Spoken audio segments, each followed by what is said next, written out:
Un homme de 25 ans a été abattu par arme à feu hier soir à Bécomo. Un autre coup du crime organisé sur la Côte-Nord. Il y a 6 suspects qui ont été arrêtés dans cette affaire. André Normando a les détails. Les membres de la famille confirment que la victime est Jérémy Barrette, 25 ans, qui travaillait pour la ville de Bécomo. Selon eux, le jeune homme n'avait aucun lien avec le crime organisé.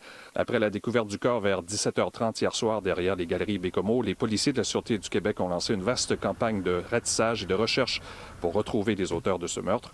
Moins de 3 heures après les événements, des patrouilleurs ont procédé à l'arrestation de 6 hommes sur la route 138 dans le secteur de Pentecôte. Ils sont tous âgés d'une vingtaine d'années, sauf un homme de 47 ans. L'enquête de la Sûreté du Québec tend à démontrer que l'homicide serait en lien avec le crime organisé. L'enquête tend à démontrer qu'effectivement, c'est le même modus operandi que le crime organisé utilise. Donc, ça semble être relié à la guerre sur les redevances et aux violences armées qui sévit dans l'Est du Québec depuis environ 3 ans.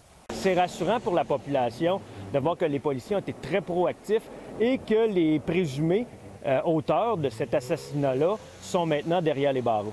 Les suspects sont présentement interrogés par des enquêteurs des crimes contre la personne. Ils devraient comparaître cet après-midi au palais de justice de Bécomo. La plupart des gens que nous avons rencontrés ce matin se sentent en sécurité à Bécomo, mais déplorent la montée de la violence dans la région. C'est plate pareil, là, du monde qui meurt de même. Là. Même à Château-Stade aussi, ça brosse aussi. Là. Si je me sens en sécurité, écoute, moi, je me sens en sécurité quand même. Là. Oh, je me sens en sécurité. Des fois, ce qui peut arriver. Même chez nous. Je me sens en sécurité. C'est juste que Bécomo, ça a changé. C'est plus comme c'était avant. Avant, c'était un quartier tranquille, mais là, avec nos enfants, on ne sait pas ce qui va se passer. Il n'y a pas personne en sécurité. C'est de plus en plus fréquent par ici aussi, hein?